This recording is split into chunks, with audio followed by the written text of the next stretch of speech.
Bonsoir à tous, bienvenue dans ce nouveau Live Cannes. On a encore fait plein de belles choses aujourd'hui. On va vous parler notamment de Quentin Tarantino qui était présent à Cannes. On va aussi vous parler de Benoît Magimel et de Juliette Binoche qu'on a pu avoir en interview aujourd'hui, qui nous ont répondu sur le film La Passion de Dodin Bouffant qu'ils présentent en compétition à Cannes cette année pour la Palme d'Or.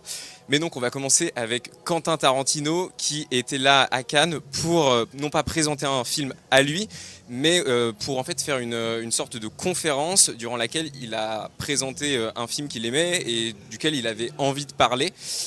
C'était en fait un événement qui était entre guillemets assez secret, puisque on ne savait pas du tout jusqu'à ce que la conférence démarre et que le film soit ensuite projeté de quel film il allait parler. Donc quand c'est Quentin Tarantino, il y a toujours beaucoup d'attentes. Il y avait énormément de monde qui était devant et les places pour assister à la conférence. En fait, il parlait d'abord avant le film et ensuite il le projetait. Il y avait énormément de monde, tout avait été, la billetterie était totalement indisponible. Et donc, Quentin Tarantino, il a finalement choisi de présenter le film Rolling Thunder avec William Devine, Tommy Lee Jones et Linda Haynes. C'est un film de 1977, un film américain qui traite de la guerre du Vietnam. Quentin Tarantino, donc, il n'est pas présent en compétition cette année à Cannes, mais c'est un habitué du festival. Il a remporté évidemment la Palme d'Or en 1994 pour Pulp Fiction. Donc voilà, ça place déjà le personnage, l'immense réalisateur qu'il est, mais évidemment il a été sélectionné à Cannes en compétition officielle pour d'autres de ses films, pour 4 films au total, dont son dernier film Once Upon a Time in Hollywood, qu'il avait présenté il y a quelques années, qui n'avait pas reçu de prix à Cannes, mais ça n'empêche que c'est donc Quentin Tarantino, toujours un événement sur la croisette. Et donc c'était toujours un événement assez dingue de pouvoir le voir ici et l'entendre parler de cinéma. Nous aujourd'hui on a pu discuter cinéma avec, pas donc Quentin Tarantino, mais avec l'actrice Juliette Binoche et l'acteur Benoît Magimel, qui présentent eux un film en compétition. Donc comme je vous le disais juste avant, ce film c'est La Passion de Dodin Bouffant du réalisateur Tran Anh pardon. Et ce film, donc, ils ont fait la montée des marches hier. Il était donc en conférence. Enfin, l'équipe du film était en conférence de presse ce matin. C'est un film qui est assez étonnant, puisque c'est en fait un film quasiment d'époque, puisque ça se passe au 19e siècle. Et dans ce film, Juliette Binoche joue une cuisinière très talentueuse au service de Benoît Magimel, qui joue en fait un bourgeois retiré mais passionné de gastronomie. Et va naître une histoire d'amour entre eux. On va tout de suite regarder la bande-annonce, enfin pas la bande-annonce mais un extrait du film.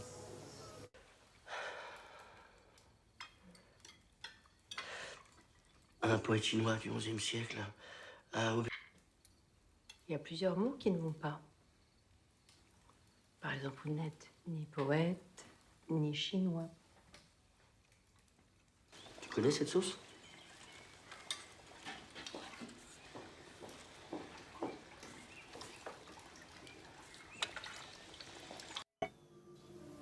Ce film est donc avec 2 immenses acteurs, 2 légendes du cinéma français, puisque Juliette Binoche, c'est évidemment un César de la meilleure actrice en 1994, mais aussi, encore plus exceptionnel, un Oscar de la meilleure actrice dans un second rôle en 1997 pour Le Patient anglais.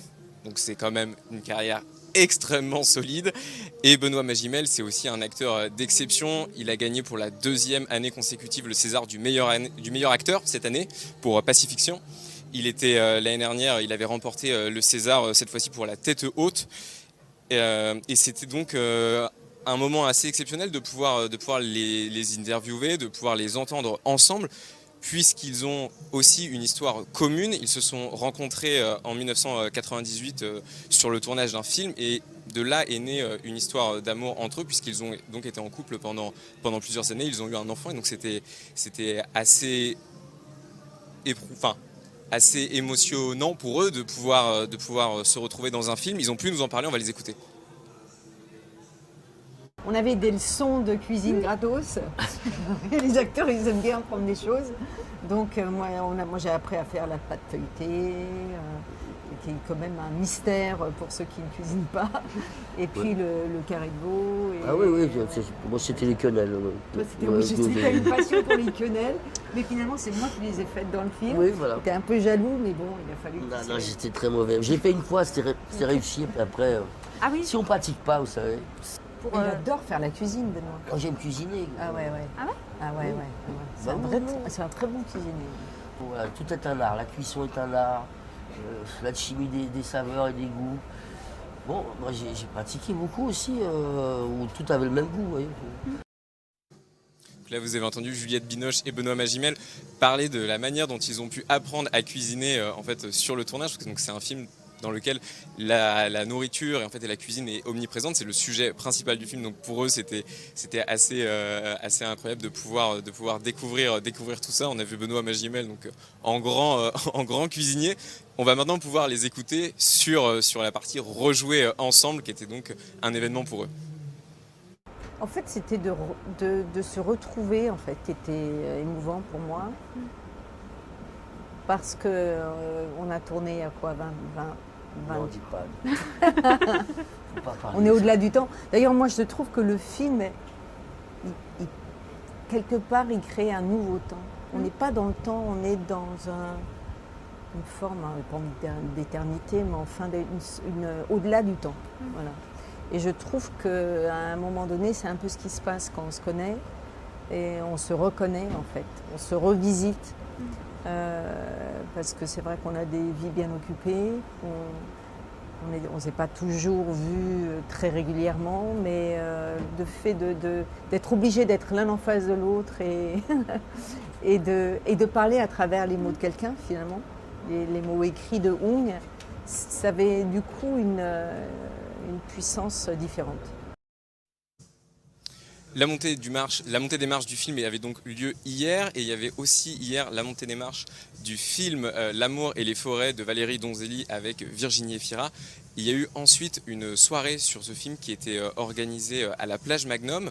La plage Magnum, c'est un des endroits à Cannes où il y a des soirées en fait, de films qui sont organisées. C'est là où toute l'équipe se réunit, et c'est un moyen pour l'équipe en fait, de continuer la promotion autour du film, d'en parler, d'avoir des moments d'échange avec les journalistes qui sont aussi présents. Ensuite, il y a évidemment une soirée, généralement avec des concerts qui sont organisés. Et donc, Magnum, ça fait 10 ans qu'ils ont cette plage et qu'ils organisent des événements là-bas à chaque fois au festival de Cannes. C'est toujours un endroit donc, où beaucoup de personnalités se croisent, des gens du monde du cinéma, des actrices, des acteurs, des réalisateurs, mais aussi des personnalités d'horizons divers. Et j'ai pu notamment croiser ces derniers jours le footballeur champion du monde Adil Rami, qui était présent à la plage Magnum et qui a pu nous livrer quelques moments assez incroyables qu'il a vécu lui au Festival de Cannes. On va l'écouter. Mon meilleur souvenir, c'est quand j'ai commencé j'étais mécanicien et je venais à Cannes pour essayer d'entrer dans les soirées comme tout le monde fait aujourd'hui, et je payais la sécurité avec des billets de 20 euros, 50 euros, ça dépendait des jours. Et mon meilleur souvenir, c'est quand j'ai rencontré pour la première fois Jean Rock. C'était le roi de la night, ici à Cannes, à Saint-Tropez. Tout le monde le connaît. Et je l'avais rencontré, j'étais content de le voir. Et je suis rentré, je me suis faufilé. Et c'est comme ça qu'on s'est rencontrés, Jean Rock et moi. À la finale des Coupes du Monde, en soirée à Cannes, j'ai appris le vice. Il faut s'habiller en costume et être sûr de soi. Et ça roule. Hier avait donc lieu une soirée vraiment organisée pour le film L'amour et les forêts, où était présent le casting. On a vu Virginie Efira, Melville Poupeau, la réalisatrice Valérie Donzelli. C'est vraiment des moments qui comptent aussi pour eux dans le festival, parce qu'encore une fois, c'est vraiment toute la promotion du film qui continue. Et donc c'est à la fois bénéfique pour eux, pour le film effectivement et pour sa promotion, mais aussi pour Magnum, qui essaie évidemment de se mettre en valeur aussi et de mettre en valeur les films. On a pu rencontrer la directrice marketing de Magnum, qui nous a raconté comment justement il réussissait à organiser des événements comme ça, et pourquoi c'était aussi important pour eux. C'est 1 an de travail, c'est une équipe entière qui est dédiée à l'international, mais aussi dans les équipes France, pour pouvoir effectivement avoir cette logistique incroyable. C'est pour ça aussi qu'on est capable d'accueillir des stars à la fois internationales et des stars plus françaises, comme Jane qu'on a eu il y a 2 jours. Mais dans les années passées, par exemple, on a aussi accueilli Aya Nakamura. Alors, ce qui est assez sympa dans ces soirées, c'est que finalement, les artistes qui sont présents viennent là en toute décontraction, et ça peut donner effectivement lieu à des scènes plutôt sympas. Vous parliez de Peggy Gou et de Kylie Minogue l'année dernière. Elles se sont retrouvées à faire une impro d'un set incroyable sur le remix de Kylie. Mais on a eu aussi d'autres soirées de films, comme avec Léa Seydoux et Taraïm, qui ont fini la soirée sur un rock absolument endiablé pour la première édition. J'ai été rejoint par Gilles Bastoni. Bonjour. Bonjour. Gilles Bastoni, vous êtes chef concierge de l'hôtel Majestic où nous nous trouvons actuellement. On est en fait dans une des chambres où on peut avoir une magnifique vue sur les marches juste derrière nous. Est-ce que vous pouvez un peu nous présenter votre métier ? Qu'est-ce que vous faites ici ? Alors moi je suis là en tant que chef concierge pour répondre favorablement à toutes les demandes que peuvent avoir les clients dans l'hôtel. Que ce soit d'une simple réservation de restaurant, que ce soit d'une réservation de transfert à son arrivée, d'un bateau, d'un hélicoptère. On est là pour faire de son séjour un séjour sur mesure et pour personnaliser l'accueil des clients et leur faire passer le séjour le plus merveilleux possible en leur facilitant la vie un maximum possible. Et donc en fait ça couvre vraiment tous les domaines, parce que là les demandes que vous évoquiez elles sont extrêmement diverses. Ça ressemble à quoi en fait une de vos journées ? En fait l'avantage de ce métier-là c'est qu'on ne tombe jamais dans la routine. On ne sait pas ce que la prochaine personne va pouvoir nous demander et sur quelle mission on va partir. Donc on va dire que la journée se passe quand même plus ou moins de la même façon parce que donc on a un briefing du matin en prenant les informations un peu de ce qui s'est passé la veille, des arrivées du jour et voilà. Vu que je chapeaute aussi les voitures et bagagistes, on va voir un peu si tout s'est bien passé et après on commence à rencontrer les clients un maximum, les accueillir un maximum à leur arrivée et il y a déjà un gros travail qui est fait en amont aussi sur tout ce qui est mail et tout ça pour préparer le séjour du client afin qu'il puisse arriver et avoir déjà tout son programme organisé.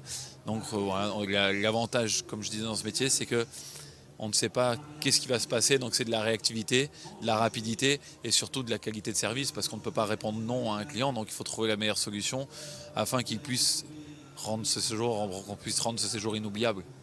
Et c'est quoi les demandes les plus étonnantes qu'on ait pu vous faire depuis que vous êtes ici ? Vous êtes ici depuis 17 ans, donc j'imagine que vous avez dû voir passer du monde et des demandes assez surprenantes. Alors, cette question revient quand même assez souvent, mais si vous voulez, en fait, c'est surtout la réactivité et le temps qu'on a pour répondre à cette demande. Parce que quelque chose qui peut paraître tout simple peut être très compliqué en fonction du laps de temps que je vais avoir pour y répondre. Mais on va dire que pendant le festival, il y a souvent une grande réactivité à avoir parce que les gens sont forcément pressés. C'est souvent, on fait appel à nous quand justement on contrôle un peu moins la situation et qu'on va avoir besoin de réactivité. Et donc on va dire qu'on peut faire venir une robe. On a une star française il y a quelques années qui avait malheureusement oublié sa robe à Paris, monter des marches 18h, c'était 11h du matin, ça tombe mal, mais on n'a pas le choix, il faut trouver la solution, donc on a envoyé quelqu'un à Paris, récupérer la robe en urgence, elle a monté les marches, la star ne savait même pas ce qui s'était passé, mais voilà, il y a des choses comme ça, on a dû, il y a quelques années, réagir, on avait organisé l'anniversaire d'une star sur un bateau, mais malheureusement en pluie. Donc il faut trouver un repli de dernière minute, donc vite trouver un repli, un endroit. Donc la chance de ce métier-là, c'est que d'un coup on fait des rencontres qu'on n'aurait pas la chance de faire dans un métier, on va dire, à peu près normal. Et on crée une vraie relation avec ces personnes-là qui reviennent quand même assez souvent. Et donc ça devient plus que un rapport star et client et employé, on va dire, ça devient vraiment on est leurs confidents et on devient des connaissances, des vraies connaissances pendant leur séjour. Donc on lie des vrais liens d'amitié. Donc c'est ça la beauté aussi de ce métier. J'imagine que pour vous, pour en plus l'image de l'hôtel, c'est assez important de pouvoir justement répondre à toutes ces demandes-là, peut-être même encore plus que le niveau des chambres, etc. Non ? On va dire qu'on a les concierges quai d'or que dans les hôtels 5 étoiles ou dans certains 4 étoiles de haut niveau. Est-ce que vous pouvez nous expliquer ce que c'est ? Alors, les Clés d'Or, donc c'est une association qui regroupe à peu près une cinquantaine de pays. Et le but, c'est de pouvoir tous s'entraider. C'est-à-dire que demain, j'ai un client qui va avoir une demande à l'étranger, n'importe où dans le monde. Grâce à un confrère à moi, que ce soit New York, le Brésil, le Japon, n'importe où dans le monde, je vais pouvoir l'aider grâce à ce biais-là. Donc, c'est une association qui est très chère à mon cœur parce que on a eu il y a quelques années un congrès international des Clés d'Or à Cannes. Mon père était à ce moment-là président international des Clés d'Or. Donc, Une passion familiale? C'est une passion familiale. Ouais, j'ai repris le flambeau en fin 2018 à sa place. Il a fait 40 années avec nous à l'hôtel, donc j'ai beaucoup appris à ses côtés. Et ensuite, déjà, c'était la première pression, c'est de continuer à donner une aussi bonne qualité de service. Et ensuite, voilà, beaucoup de fierté d'appartenance et au groupe Barrière, parce que groupe français, hôtel mythique de Cannes, une proximité avec notre direction qui est très importante. Bon, une proximité avec le palais des festivals, comme vous pouvez voir avec la Belge sur les marches ici. Oui, on est assez proche là, on peut le dire. Et donc tout ça fait beaucoup de fierté d'être là à ce poste-là, qui est pour moi un poste clé d'un hôtel 5 étoiles parce qu'on peut changer le séjour d'un client grâce à notre qualité de service. Donc je pense que le service conciergerie d'un hôtel apporte énormément à la satisfaction du client. Vous disiez en fait pour pouvoir justement réussir à satisfaire toutes ces demandes, il faut en fait s'entraider obligatoirement parce que sinon c'est impossible de pouvoir être réactif à ce point. On va dire que forcément on va avoir les clés à Cannes dans notre région, peut-être à Paris, peut-être en France, mais on ne peut pas avoir les clés dans le monde entier. Donc ce biais-là, ce réseau-là nous permet d'être normalement plus fort que n'importe quelle conciergerie par le fait d'avoir des ramifications dans n'importe quel pays, des présidents dans chaque pays qu'on rencontre lors de ces congrès internationaux. Donc ça nous permet justement de pouvoir répondre à une demande client à l'international. Donc après, moi étant né ici, enfant de Cannes, mon père étant là avant, forcément le réseau est déjà très bon sur Cannes et sur la Côte d'Azur, mais on est toujours content d'avoir nos collègues, même que ce soit à Monaco, Londres, Paris, c'est toujours une grande aide. Et à quel point pendant le festival de Cannes, j'imagine que votre travail prend encore plus d'ampleur. Est-ce que les demandes sont différentes? Comment ça change par rapport au quotidien? On va dire que l'adrénaline est à son plein. Alors, forcément, encore une fois, qui dit festival, dit réactivité, dit rapidité, dit l'instantané. Donc, beaucoup de demandes. On avait fait il y a quelques années, à la fin du festival, on avait un petit peu regardé combien on avait eu de coups de fil par jour. Donc, on voit que le téléphone sonne à peu près entre 800 et 1000 fois par jour. Donc, beaucoup de demandes, beaucoup de réactivité. Sur le téléphone du service ou sur votre téléphone? Non, sur le téléphone du service, mon téléphone, bon, forcément, il sonne aussi beaucoup. Et aujourd'hui, avec forcément les réseaux, les nouveaux moyens, que ce soit WhatsApp, les messages et tout, on est aussi beaucoup sur nos téléphones. Mais non, beaucoup de sollicitations, que ce soit devant avec le client ou par téléphone. Donc, il faut être l'œil aiguisé, les oreilles ouvertes toute la journée et aller au plus vite possible, mais délivrer en même temps une certaine qualité de service. Donc c'est beaucoup d'engagement. Après, honnêtement, aujourd'hui, ça fait une quinzaine d'années, donc on a quand même une certaine habitude et la gestion du stress est différente, même si c'est très excitant et qu'on accueille toujours le festival avec beaucoup d'excitation. Et vous êtes combien dans votre équipe? Alors on est 8 concierges Clés d'Or, plus 2 concierges en back-office. Après, on élargit à ça, on a une équipe de chasseurs qui sont là pour faire les courses pour les clients, pour monter les messages en chambre, etc. Donc là, il y a une vingtaine de personnes pendant le festival. On a une vingtaine de voituriers bagagistes aussi, que je chapeaute. Donc bien sûr, tout ce qui est, vous voyez le cortège et tout ça, il faut savoir la gestion de tout ça. Les bagages en chambre, il y a beaucoup d'arrivées, il y a une centaine d'arrivées et de départs par jour. Donc beaucoup de mouvements. Et ensuite, je gère aussi tout ce qui est guest relation. Donc là, encore une fois, tout ce qui est autour du client, de la fidélisation du client, de la personnalisation en amont de leur arrivée pour essayer de faire un service sur mesure et la gestion des plaintes de tout ce que peuvent avoir ces clients-là. Donc c'est une cinquantaine de personnes à la fin, donc ça fait du monde quand même. Ça fait un peu de travail. Mais bon, c'est quoi votre meilleur souvenir professionnel à Cannes? Enfin pendant le festival, j'entends. Honnêtement, des meilleurs, j'en ai pas un en particulier, mais honnêtement, ça va être la proximité avec les clients, ça va être des très belles rencontres. Vous pouvez nous dire quels clients vous avez eu? Il y en a eu beaucoup. Honnêtement, j'ai un souvenir avec Monsieur Lelouch, l'acteur, où on a partagé un moment de complicité, mais très simple. Je l'ai accompagné parce qu'il avait besoin de retirer de l'argent. Je l'ai accompagné pour pas qu'il puisse être embêté, tout ça. Et on a échangé pendant 10 minutes. Pendant ce moment-là, c'est des moments un petit peu où le temps s'arrête parce que comme on va dire que le commun du mortel ou à part dans ce métier-là, on va pas avoir cette proximité. Donc c'est des moments sympas de complicité. Quand il revient, maintenant on se raconte. Les clients, on a eu beaucoup de clients qui gagnent la Palme d'Or au Majestic. Donc forcément, pendant 15 jours, on peut nouer des liens avec ceux-là. Derrière, une grande fierté de les voir revenir avec le fameux Sésame. Donc on discute avec eux, on échange et c'est toujours des moments de complicité assez incroyables. Il y a aussi des fêtes un petit peu qui sont organisées ensuite. Oui, Cannes, le but du festival de film, c'est aussi ça, c'est tout le marché du cinéma qui est aujourd'hui le plus gros marché du cinéma au monde. Donc la fête des montées des marches, mais il y a aussi les fêtes de films, les fêtes en dehors dans les villas, dans les boîtes de nuit et tout ça. Et je pense que c'est important et Cannes répond très très bien avec que par sa restauration, que par sa nightlife, que par ses plages, très bien à cet événement avec toutes ces propositions. On a beaucoup de chance avec un maire qui milite énormément pour notre ville, pour toutes ces festivités, avec des groupes qui se montent et que ce soit au Palm Beach, que ce soit à Cannes, que ce soit au Majestic, avec beaucoup d'attractions de nuit nocturne et tout. Donc de vie nocturne, pardon. Donc il faut tout ça pour que le festival batte son plein et pour qu'on attire aussi du touriste pendant le festival du film. Et vous avez, j'imagine, pas du tout le temps, vous, d'aller voir des films pendant le festival? Alors honnêtement, non. Cette année, j'ai fait une petite parenthèse. J'ai ma fille qui a 11 ans maintenant, qui a voulu monter les marches. Donc je ne pouvais pas ne pas le faire avec ma fille. Donc on a monté les mains dans la main les marches et honnêtement, c'était un grand moment d'émotion pour moi. Donc voilà, je ne l'avais pas fait depuis une vingtaine d'années, mais j'étais très content de le faire avec elle cette année. Et par curiosité, en tant que Cannois, c'est quoi, vous, personnellement, votre meilleur souvenir du festival? C'est une bonne question. Honnêtement, en tant que Cannois avant, forcément, on va dire que c'est la découverte. C'est quand on est jeune, c'est la découverte, c'est sortir aussi le soir, trouver des endroits qu'on n'a pas l'habitude d'avoir le reste de l'année.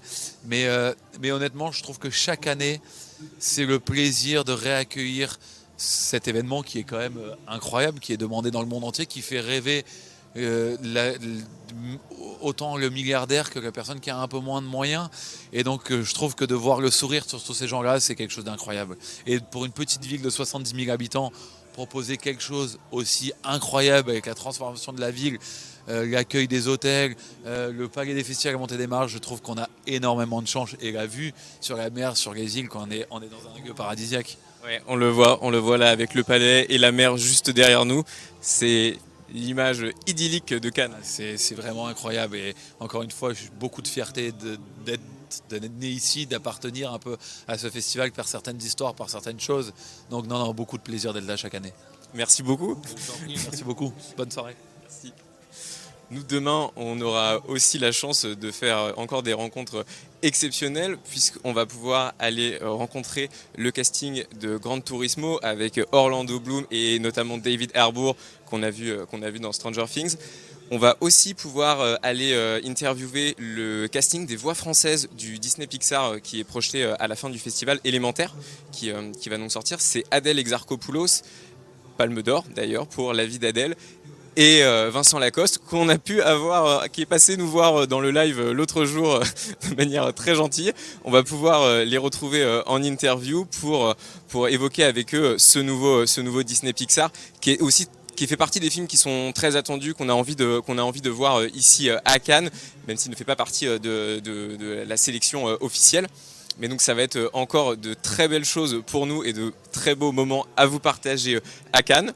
On se retrouve donc toujours demain à 19h sur tous nos réseaux. À très vite. Salut!